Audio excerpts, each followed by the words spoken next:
Je reçois beaucoup de messages et de commentaires sur des vidéos YouTube et des réels de personnes qui me disent ouais Max, je veux commencer à investir, je sais pas comment faire, je sais pas déjà si j'ai assez d'argent, etc., etc., etc. Déjà, ce qu'il faut comprendre, c'est qu'il n'y a pas de meilleur, il y a pas de bon moment pour investir. Le bon moment, c'était hier et du coup, le bon moment, c'est aujourd'hui. Plus tôt tu investis, mieux c'est, ok? Ensuite, peu importe ton capital, tu peux commencer avec 100 euros, avec 1000 euros, avec 10 000 euros. La puissance, c'est les intérêts composés. Plus tu commences tôt, plus les intérêts vont se composer, plus ça va être pertinent. Donc, première chose qu'il faut que tu mettre en place, c'est que tu te dises, ok, j'ai tant de capital de départ pour investir. Admettons, on va partir sur un capital de départ de 1000 euros. Je prends ça parce que c'est plus simple pour les calculs. Suite à ça, tu vas définir ton profil risque. Pourquoi? Parce qu'on n'a pas la même appétence au risque. Moi, je sais que je peux être en drawdown si les marchés se crachent, entre guillemets, de 10, 15, 20%. C'est pas grave, j'en profiterai pour investir. Mais certains, ils n'ont pas envie d'avoir moins 20, moins 30% sur leur portefeuille. Et donc, ils veulent être plus conservateurs.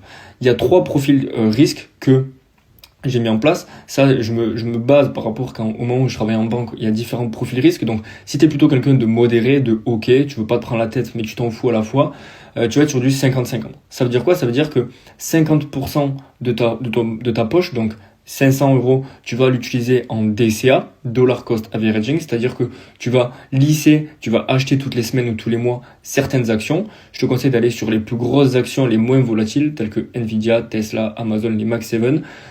C'est pas un conseil d'investissement, encore une fois, ce que je fais, mais c'est des conseils que je te donne. Donc, tu vas faire ça, tu vas avoir 500 premiers euros que tu vas investir en DCA tous les mois parce que ça va te lisser. Donc ça veut dire que tu te prends même pas la tête. S'il y a des dips, au moins ça va te lisser. Certes, ta performance globale sera moins importante, mais au moins tu auras lissé ça. C'est ce qui fait que tu vas prendre moins de risques.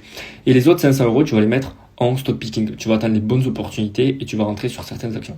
Si tu es plutôt quelqu'un qui veut pas prendre de risque, tu vas faire 70 en DCA, 30 en stock picking ou 80-20. Et pareil en inverse, si tu veux prendre du risque, 70% stock picking, 30% DCA.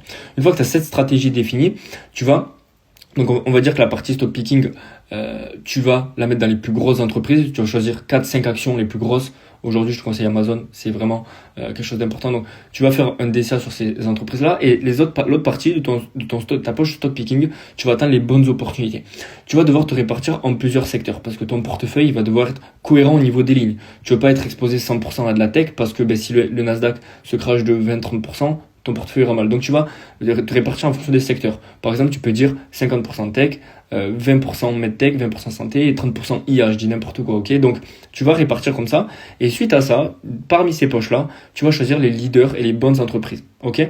Et tu vois, ce système de pieuvre, ce système d'entonnoir, tu vas te permettre de partir d'une poche et en fonction de ton risque, tu vas pouvoir répartir et à la fin avoir les bonnes entreprises, que ton portefeuille soit cohérent au niveau des lignes. Tu veux pas qu'une seule entreprise représente 50% de ton portefeuille.